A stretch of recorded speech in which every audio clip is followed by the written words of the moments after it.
What a headshot! What a head! How's it, guys? This is Dayvy, FPL, and welcome back to the Fantasy Premier League video here on my channel. Now in this video, I'm going to take you guys through my very own wildcard guide for the first wildcard. So the ultimate guide is not going to be happening for Game Week 7, but don't worry, I'll be discussing in the team selection tomorrow, so make sure that you guys check that video out. I either have the bell notifications on for YouTube or the Twitter notifications on my Twitter account for when that video does go live. So I'll be talking about the captaincy as well as the transfer plan in that video, so hopefully that covers all the ultimate guide questions. But as always, if you guys have any questions, drop them in the comments down below, and hopefully I reach out to you, or just comment them on my Discord channel. But as mentioned, this wildcard guide is going to cover everything about the first wildcard, which game week should you guys be using it in, game week 7, game week 8, game week 9, or game week 12. Going to be going over all the details for those specific game weeks, and then going on to the actual best fixtures and teams that I would target. We're going to end off this wildcard guide like we always do with a nice wildcard draft. I'm going to aim it for game week 9 as that's the pretty popular game week to use the wildcard. So we're discussing my kind of starting 11 and also my bench. Now before you guys watch this video, I don't want to impact your kind of decisions, so drop it in the comments down below. What game week are you guys planning to use the wildcard? And then after the video, is it going to be the same game week that you thought? But with that being said, let's hop straight into this guide. So sit back, relax, and let's get straight into it. So before we get onto the actual details, I want to give you guys a little bit of a description about the wildcards, and I've mentioned this constantly throughout the preseason and the past few game weeks. We do actually have 3 wildcards for this FPL season. Now some people have been saying that the second one isn't kind of a wildcard, but it is unlimited transfers, and those are basically the same thing. So the first wildcard is going to be from game week 2 to game week 16, and that's what this video is going to revolve around. So the first wildcard has to be used before game week 16, and that's why you guys can kind of understand why game week 8 or 9 is quite attractive, because that's halfway between. Now you guys don't really want to use the wildcard in game week 15, as then you're kind of getting the best game weeks or the most ideal game weeks from those wildcard decisions. Now the second wildcard is going to be before game week 17, so between game week 16 and 17 is where the FIFA World Cup happens in Qatar. So throughout that competition, we can have unlimited transfers to kind of make. So that's going to be quite exciting heading into the second half of the season practically with a fresh new team, and then we have a third wildcard between game week 18 and game week 38. Now some initial predictions on that third wildcard, probably going to use it around the doubles and blanks coming in late in the season, and just remember that this season will be different to prior seasons as there won't be that many doubles and blanks. So just want to kind of remind you guys that we do still have 3 wildcards, and please use your first one before game week 16. So the first talking point I want to relate to is going to be game week 7. So if you guys watched my video yesterday, go check that out if you guys didn't. I created my first wildcard draft for the upcoming game week 7, as some people were asking it over my Twitter DMs as well as the Discord channel. Now for my own personal team, I won't be wildcarding in game week 7. I just think my starting 11 looks adequate enough. I think I might get better reward out of a future game week, and that's why my recommendation for my own team is to save the wildcard. But as you guys know, the wildcard is literally the most situational chip in the game, and therefore if your team actually needs it, then I would go for it. The difference between game week 7, game week 8 and game week 9 isn't too much, and I think most of our drafts will contain similar options, but it just kind of depends on which fixture swings you guys jump on. So I would try and hold off on the wildcard for as long as possible, as long as your team looks fine for the upcoming game week, but if it looks to be an absolute disarray, if your options aren't attractive, then I would simply hit the chip. But I just want to give you guys some context because people have already been asking me, even though in yesterday's video I said I'm not wildcarding, people have still been asking me, am I wildcarding in game week 7? So now we're going to go into the actual details of this video, and I'm going to start off with game week 8 versus game week 9. Now obviously I mean which game week should you guys actually wildcard in. I'm going to be going through game week 8 and 9 because they're so closely related, but there are some big differences. Now just for context point of view, I'm going to give you guys 3 game weeks that I would potentially wildcard in: game week 8, game week 9, and then game week 12. Now you guys can also wildcard in between there. If you like game week 11, go for it. Game week 10, 100%. Maybe even game week 13, that's also fine. These are just my 3 favorite kind of game weeks to do it in. Now in deciding game week 8 versus game week 9, this is going to come down to fixtures and how your own team is currently looking. Now I'm going to talk about 3 teams at the current moment because this kind of for me puts this in perspective, and generally most of us own these teams' players.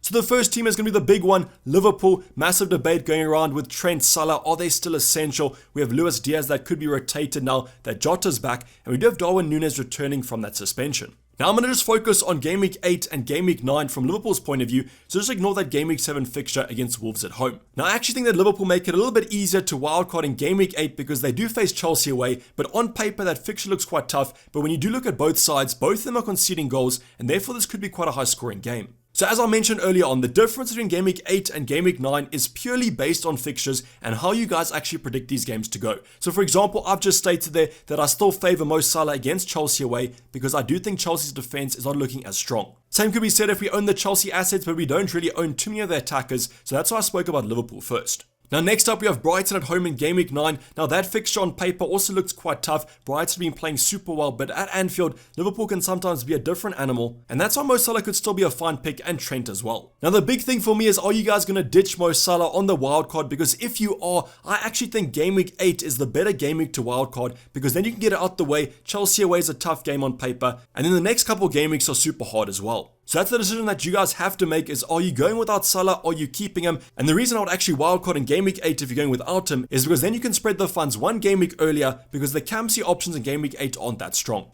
But generally, Liverpool's quite a tough one because you guys can kind of side this to whatever week you want to. Game Week 8 looks strong if you want to go without Salah, and therefore you want a wildcard then. But also Game Week 9, you're giving Salah one more week, or you kind of just dead end your team into Game Week 8 and then bring Salah back in for Game Week 9. So this wasn't the best example to use for Game Week 8 versus Game Week 9, but the next two teams will be, and the next team is going to be Brighton. Now the reason I want to speak about Brighton is that a lot of us own these assets. If you don't own a Sanchez, a Gross, a Trossard already, you're probably looking to bring them in for Game Week 7, as they do have Bournemouth away. So very good fixture on paper there, and that's why a lot of these options are quite attractive. But how does Brighton kind of affect your Game Week 8 versus Game Week 9 wildcard decision? Well, you guys can see the fixture in Game Week 8 is against Crystal Palace at home, but then in Game Week 9, they face Liverpool away. So this yet again comes down to your prediction. What do you think is going to happen between Brighton and Crystal Palace? Well, in my personal opinion, I think this fixture is adequate enough. I think if you guys do own a Trossard, a Gross, or maybe even a Sanchez, a Dunk, I think that Game Week 8 fixture is adequate enough to keep them, and therefore that makes me want a wildcard in Game Week 9. Come Game Week 9 then, I can wildcard all of these options out. Haven't really seen them be too popular on most people's wildcard drafts for Game Week 9, and therefore it's sensible if you guys have a triple up or double up to wildcard in the latter game week.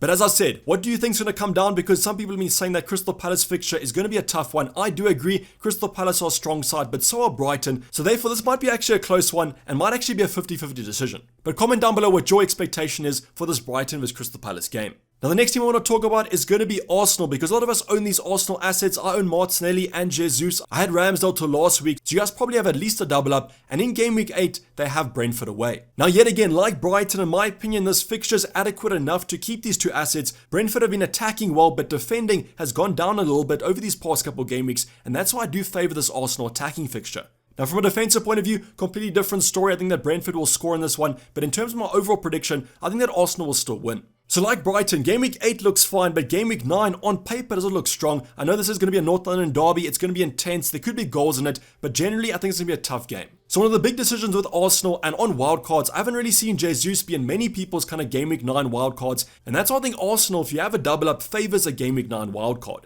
You can keep Jesus for Brentford away. You're probably going to keep Martinelli on your wildcard already. If you own Saka, you can also keep him, then take him out. But generally Arsenal for me are fine to keep for Game Week 8. So kind of combining all three of these teams, I think Brighton's fixture looks fine, Crystal Palace at home, I think Arsenal's fixture looks fine, Brentford away, Liverpool is up in the air, I mean Chelsea away is a tough game, but they haven't been up to scratch. But for my own personal predictions, I favour these fixtures, and therefore I favour Game Week 9 wildcard. But you guys might completely disagree with me, you might think that the Brentford game is terrible, and you want to get your Arsenal assets out ASAP, so comment down below what your thoughts are on this topic. But now I want to go back to Liverpool, because now I'm going to do another comparison, and that's going to be Game Week 8/9 versus Game Week 12. Now I've selected Game Week 12 because, as you guys can see on the fixture ticker, Game Week 12 is when the fixtures kind of swing for Liverpool with West Ham at home. So take whatever decision you guys made from Game Week 8/9, it could be either of those game weeks. Now I'm going to compare it to Game Week 12, and the reason I've gone for Liverpool is that I think they're the most integral team for this decision. So basically what this choice comes down to is if you guys want to wildcard out Mo Salah or wildcard Salah back in. Now it could be Salah, it could be Diaz, it could be Trent, any of these kind of high-owned Liverpool assets. What I've seen in most people's wildcard drafts for the shorter term are to kind of take Salah out, a Trent out, that sort of thing, and spread the funds elsewhere. So that's all fine and dandy until you want to bring Mo Salah back in, then you have to use 2 free transfers, maybe even take a minus for it to bring the Egyptian back in because he is so expensive. Now obviously you guys could have a placeholder, a Sterling, a De Bruyne, a Son, that sort of thing. 100% that's fine to go with, just as long as you understand what you're kind of dealing with. So that's kind of the strategy of wildcarding Salah out in Game Week 8/9 versus wildcarding him back in come Game Week 12. So let's just say that you want to take Mo Salah out, Trent out. These players are highly owned, but they're also very expensive, and therefore you guys can simply downgrade them to literally anyone in the FPL game. That makes it super easier to spread the funds out. You can downgrade Salah to Gross or Trossard for Game Week 7 if you want to. If you have 2 free chances, upgrade another department, and boom, you've already spread the funds. But then getting Salah back in, you might not want to sacrifice one of those options you upgraded, and therefore on a wildcard, it makes it easier to bring those funds back in. So let's just say you want to take Mo Salah out for Game Week 8, 100% that's fine. Come Game Week 12, maybe Liverpool looking better. They've just come through a tough run of fixtures, have some easier fixtures on the horizon. You can activate the wildcard Game Week 12, bring Trent Salah back in for those great fixtures, and boom, you're actually fine. So what I would do is in your own team, kind of look at the upgrades and the transfers you want to make and see how easy it is to actually spread those funds of Mo Salah, because that's what it kind of comes down to. In my opinion, kind of spreading the funds with the wildcard in Game Week 8/9, then making the most out of those upcoming game weeks. Getting Salah back in might not be that much of a problem, just as long as you guys have an adequate plan in, and that's when I think it comes down to planning. So if you guys want to plan for Mo Salah back in, I would go for Game Week 8/9, but if you don't, Game Week 12 looks like a viable option. In my personal opinion, I think the earlier wildcard is better because, as I mentioned, you get more out of the upcoming game weeks. With those Liverpool tough fixtures, I think spreading the funds looks better. And then come Game Week 12, as long as you have 2 free transfers going into Game Week 12, you should be fine. But I just want to put this out there because I actually was really keen for the Game Week 12 wildcard, but now that I've thought about it, I think I'm going to be going for the 8/9. But as with the previous talking point, let me know what you guys think in the comments down below.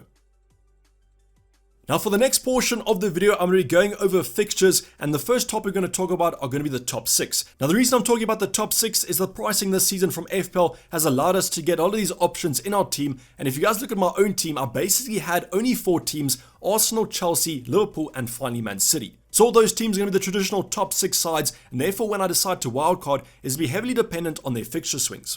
So as I always do, going to be going over 6 game weeks. Not going to talk about Game Week 7 because I'm not going to wildcard in Game Week 7. So from Game Week 8 to Game Week 13 is going to be our range. Now the first team I want to put up is going to be Liverpool because I've already spoken about them. You guys have already seen the fixtures. Tough fixtures on paper from Game Week 8 to Game Week 11. And depending on where West Ham are come Game Week 12, that could also be a tough one. So you guys know my thoughts on Liverpool. I probably will be ditching at least one of those more premium assets because I think the funds are better spread elsewhere. But stick to the end of the video where I talk about my wildcard draft for that topic. But the next team I want to talk about is going to be the best team in the Prem. Maybe not at the moment, but I do think over the entire season, it's going to be Man City, and their fixtures are kind of a little bit hit or miss. I think from Game Week 8 to Game Week 10, that looks fine. The United at home game, it is a home game at the Etihad. That's going to be probably the toughest test for United this season, but I guess you could classify that as a tough game. Now I just want to say that I did use the kind of FPL website's rankings, but then I added my own flavor to it, such as with the Brighton and also Newcastle. Then heading on to Game Week 11 and 12, they have Liverpool and Arsenal, both away games, which is quite bad for them, but this is Man City at the end of the day, and they are quite fixture proof. Finally, in Game Week 13, we have Brighton at home, another tough game on paper, so that's why I generally think the Game Week 11 or Game Week 12 wildcard, if you are basing it around the Man City assets, could be quite viable. The next team is Arsenal. I've already spoken about them. Nice fixtures on paper, at least up until Game Week 8. After that, the fixtures are a little bit hit or miss there. North London derby and then Liverpool on consecutive game weeks, but then they have that nice Leeds fixture away. Now, I do think Game Week 11 will be one of those game weeks where we do miss the double up of Martinelli and Jesus, because Leeds at the current moment don't look great defensively. I generally think most people on a wildcard Game Week 8, Game Week 9 probably won't own Jesus for Game Week 11 as they do face Man City in Game Week 12. Then moving on to Chelsea, have some of the best fixtures from the top 6, at least from Game Week 8 to Game Week 13. They start off with Liverpool at home in Game Week 8, which is not great, but if you do wildcard in Game Week 9, you can jump on with a double up or even a triple up. Next up, we have Spurs, and I do think the standout fixture for Spurs is actually in Game Week 8 against Leicester at home. I can just see a massive haul for Harry Kane, definitely one of those differential captains with Mo Salah against Chelsea away. I just wish that Heung-min Son was in better form because I might actually consider Salah to Son in Game Week 8. But generally after that, probably would avoid these Spurs assets, but I still might look at a Perisic because of that attacking and defensive threat. Now the final team to talk about is going to be United, experiencing some great form under Ten Hag, look like a new rejuvenated side, and that Leeds fixture in Game Week 8 looks absolutely sensational for a punt. So Rashford, if he's not going to be injured, as Sancho, they look like great differentials if you guys want to go for them. I probably would avoid the United assets as well. Come Game Week 11, tough fixture against Newcastle, Spurs, and then Chelsea. So Game Week 8 is basically the last week to punt for at least the short term. But as you guys can see in terms of the fixtures, the Game Week 9 fixtures on paper aren't that great. Game Week 8 has some nice punts to go for, talking about Son and Kane if you want to look at it. But as you guys can see, over the kind of wildcard short-term period, not many of these teams are great fixtures, besides maybe Chelsea. But let me know if you guys are going without any of these high-owned options, a Salah, a Trent, maybe even a Haaland if you think he's going to be rotated. I think Jesus' ownership will drop on the wildcard, and will there be one or two of those Chelsea differentials like an Aubameyang that come into our thoughts? But now that we kind of got the top 6 out the way, I'm going to keep the game weeks exactly the same, but now I'm going to focus on the teams that have the best fixtures. Now, no, I did not kind of hand select these teams. I went over to Fantasy Football Fix and used their fixture ticker, so these are literally the best rated fixtures from top to bottom. So coming in first with the best rated fixtures for the 6-week period are going to be Aston Villa with some sensational fixtures. Only tough game is going to be Game Week 11, Chelsea at home, but other than that, some great fixtures on paper. But the only thing that's quite annoying, not only are Aston Villa not doing well, Stevie G under massive pressure, but there also tends to be some rotation in that forward line. I know Leon Bailey is super cheap, but I probably won't go for him because I need those midfielder slots, and he simply is not nailed. Danny Ings, Ollie Watkins, some relationship problems there with Stevie G potentially, can't really go for any of their assets, and defensively they don't look that strong. So I do think I'll be skipping Aston Villa on my wildcard, but the next team, I definitely will be including 2 of their attackers. It's going to be Fulham. So you guys can see some great fixtures. Game Week 9, Game Week 10 aren't that strong, but I mean Newcastle, West Ham, Mitrovic will probably score against them as he has done against multiple of the top 6. I just think these assets look simply great on paper and great from a stats point of view, as mentioned, Mitrovic, but also Andres Pereira. The next team is going to be also a newly promoted side, Bournemouth. However, I'm not super bullish on them like I am with Fulham. I just think generally they might have a new manager bounce, but I want to see more out of them, unless maybe a Solanke at that cheap price point. Their fixtures also look super strong, not too many kind of hard fixtures, but I think that's paid due to the fact that they've had such a tough opening run. Going on to Newcastle, a team that I'm looking to actually triple up on potentially in my wildcard draft. They have simply outstanding fixtures starting in Game Week 8 against Bournemouth. And I guess that's the only thing that's a little bit annoying about Newcastle, that you probably want them in Game Week 8 in preparation for this wildcard run, because Bournemouth at home is simply outstanding. So they might be one of those teams that actually edge you onto a Game Week 8 wildcard if you don't own any of their assets. A Trippier and Isaac and even a Nick Pope look essential. They're heading on to a team that's been struggling very much this season, but that could be due to a tough run at the start. At least that's what this easy run's kind of telling us, is that they had tough fixtures to start off with. It's going to be Leicester. Now, Leicester are actually a team that I'm thankful for that Game Week 9 wildcard, because Game Week 8 they face Spurs, but Game Week 9 they face Nottingham Forest. Now, I think you guys just have to jump on some of these Leicester attackers. I mean, Nottingham Forest and Bournemouth in 2 consecutive game weeks, what more can you kind of ask for? Unfortunately though, there has been some rotation there. Leicester, as I mentioned, aren't looking that great, but Maddison, the class is going to be consistent. Now, there has been some talk about potentially sticking with kind of a Ward and Iverson combination. I can understand it because the fixtures look great, but that Leicester defense does not. Now, the final team to go for has kind of been underperforming in my opinion, and at least their FPL assets have. It's going to be West Ham United. Now, their fixtures also look quite nice on paper. Jared Bowen has my attention because if you guys remember what he did last season, can he replicate that this season? Hasn't done it over these opening couple game weeks, but always could. And there are also some cheap options in that defense department. But overall, these are going to be the top 6 sides. Yes, there are some other teams such as the Crystal Palace. I haven't spoken about them. I'll talk about them when I talk about Zaha on my wildcard draft. But overall, I'd focus on these top 6 sides and at least get some nailed options because the fixtures look great and hopefully the FPL points will as well. If you guys do have a team that I simply missed, drop it in the comments down below and I will also touch on them in the team selection. But now as we kind of get onto the exciting part of this video and probably the topic that you guys have been waiting for. This is going to be my most up-to-date wildcard draft for Game Week 9. I say most up-to-date, but this was my initial draft. I simply put this together yesterday. I like the look of it, so I wanted to include it in this video. So don't roast it too hard. I'm pretty sure your guys' drafts are much better, so drop them in the comments down below, whichever game week you're kind of wildcarding on. Now, first things first, I want to draw your attention to the bottom right-hand side, 0.2 left in the bank. So yes, we could make 1 or 2 upgrades here, but you guys will be able to afford this even if you have 0.2 less than me in your bank. Now, I'm going to go over the bench because these bench options will play quite an integral part in our selections, but they'll probably be on my bench most game weeks. It's going to be Danny Ward at 4.0 million. All of these prices are the prices I bought them at, or they are currently in my team, so just keep that in mind. Now, Danny Ward, simple reason for that, at 4.0 million, they're only playing goalkeeper at that cheap price point, so you guys might as well go for him, even though that Leicester defense is not too strong. I then have Andres Pereira at 4.5. Now, as mentioned, those Fulham fixtures look simply outstanding, and at that cheap price point, I definitely am going for the cam. We then have Lewis Dunk, but at 4.6 million, you guys can go for any kind of 4.5 you want to. I included Dunk because I do trust that Brighton defense, but the Brighton fixtures don't look that strong. And then finally, Emerson at 4.0. Now, please, guys, don't regard him as nailed. Between him and Cresswell, I think one of them will either play that fullback position, but at 4.0 million, I'm willing to take the punt.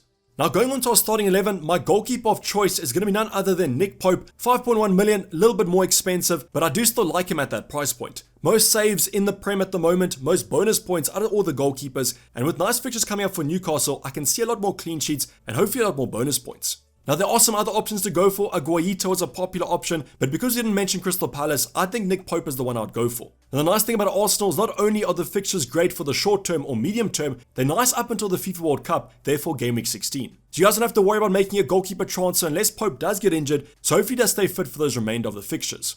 Now going on to our back line, you guys can see I've gone for a 3 at the back. How times have actually changed from a 5 at the back in game week 1 to a 3 at the back come game week 9. Things in FPL change quite rapidly. Now my first defender to go for is going to be Cancelo at 7.0 million. Now you guys can downgrade him if you want to. He's one of those players that's not too essential for me because the attacking returns have simply gone down quite drastically. So if you guys want to go for a Diaz, that's 100% fine. If you guys even want to go for Edison and goal instead of a Man City outfield defender, that's also fine in my opinion. Now I just think that I'll be going for Cancelo because I do trust that Man City defense, and also he does return an attacking return every now and again. The next option is going to be a no-brainer for me, Trippier. He should be in your Game Week 7 transfers, your Game Week 8 transfers, and your Game Week 9 wildcard, if so be it, because as with Pope, those Newcastle fixtures are just so strong. Now the nice thing about Trippier is that he's on all set pieces as well as the direct free kicks, so his attacking threat and chances created are simply off the scale. Now talking about kind of attacking threat, my last option is going to be Reece James. Might be a controversial one here, but at 6.0 million, I know he hasn't really provided the value for that price point, but Chelsea have some nice fixtures coming up as mentioned in that top 6 fixtures. Now with the signing of Fofana, I do expect Reece James to start at right wing back the majority of games, so hopefully you have said goodbye to right centre back James. So looking at the defense, I understand there's probably one controversy here. I've gone without Trent Alexander-Arnold, and the reason for that is I have actually gone for Mo Salah in my midfield department, as I do favour the Liverpool attack to the defense. I just think over those tough run of fixtures, I do see Liverpool scoring goals, but I also see them conceding goals, and that's why I went without the Liverpool defender. But come game week 9, I probably will have him back in my team, but for now, this is what I've kind of gone for because I needed more value spread out. So you guys can see Mo Salah on the screen already because I mentioned that I did have him in my midfield department. I have actually gone for Mo Salah, and this is my reasoning for it. So spoiler alert, in my forward department, I do have Erling Haaland. You guys have probably predicted that already, but I needed another captaincy option. Now, why I have gone for Mo Salah is he is kind of a placeholder, but I still wanted some Liverpool attacking coverage. Now, I know that makes zero sense. I don't really trust Liverpool, but I have the most expensive option. But when you guys see the rest of my starting 11, you can probably understand the prices are simply so cheap that I can still have him with the team I want. So I will be going for Mo Salah on my Game Week 9 wildcard because I do expect Liverpool to do well against Brighton at home, but then after that, I could always make a switch to another alternative. Now the rest of my midfield, I'm actually super excited about, especially the first player, Wilfried Zaha. I haven't mentioned Crystal Palace's fixtures, but they do look quite strong up until that FIFA World Cup. And Zaha's absolutely nailed, going to play 90 minutes on penalties, and hopefully should get us some FPL points. Now at 7.2 million, it's nice to have him in my team, and I think he'll be a great asset over these upcoming game weeks. A player that's been a super consistent asset and therefore is going to go nowhere is going to be Martinelli at 6.2 million. Great value for money still. Even though Arsenal have some tough games, they are playing well, their XG's off the charts, and therefore I wanted some attacking coverage. Added to that, the ownership of Jesus does scare me a little bit, and that's why, as I mentioned, I wanted some coverage. Now the final option to go for is a no-brainer on a Game Week 9 wildcard. It's going to be James Maddison from Leicester. Those Leicester fixtures look simply outstanding. Nottingham Forest, then Bournemouth. I have to own a Leicester attacker, and Maddison's the safest bet. A Jamie Vardy, a Daka, and Iheanacho all might be rotated. Yes, Harvey Barnes might be there, but James Maddison is absolutely nailed as long as he stays fit. So as you guys can see, from our defender downgrade of Trent, I can afford kind of more expensive midfielders and also a more expensive attacking department. We're going to start off with the most expensive forward in the game currently. I think 12.0 million for Erling Haaland, but I bought him at a cheaper price. Now Haaland for me is probably the most essential player to own in the game. I'm generally hoping for some rest in the Champions League when they do have some easier games, as in the Prem he's absolutely been scoring for fun. So yes, if you guys are going to go without Haaland, I would think twice, might even be a perma captain for our wildcard team. Now yes, I do know the Man City fixtures aren't that strong, but Erling Haaland, like Man City, is a fixture-proof player, so I do expect him to still do well against the tougher teams. But now going on to our last two forwards, and this is kind of a debate that's been going around. I've seen an Ivan Toney mentioned, I've seen some other players mention a Jesus, a popular option there, but I've gone for Mitrovic and then also Isaac. Now, the reason I've gone for Mitrovic and Isaac is in Game Week 9 onwards, they have great fixtures coming up. However, I do actually like Toney's Game Week 9 fixture.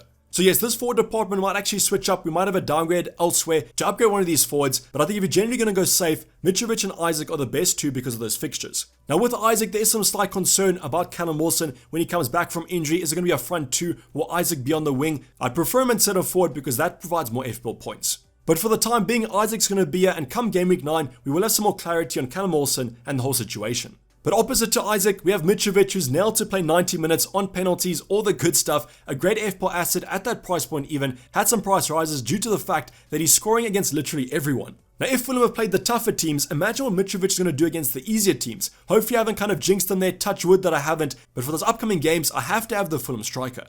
So overall guys, this will be my initial draft for Game Week 9's wildcard. Comment down below what your drafts are currently looking like. There will be some rotation here, probably one or two players dropping out, but generally I'm happy with this team. And when you guys look at your team planner of choice, you'll see the fixtures look simply outstanding. But let me know what you think in the comments down below. But this is basically up with the video, guys. Hopefully you did enjoy it. Please don't forget to like if you did and subscribe if you haven't subscribed yet. As I mentioned earlier on, the team selection tomorrow, so make sure that you guys check that video out as we do look to use 2 free transfers. But I'm going to sign off. It's been Dayvy FPL and I'm out. Cheers, bye.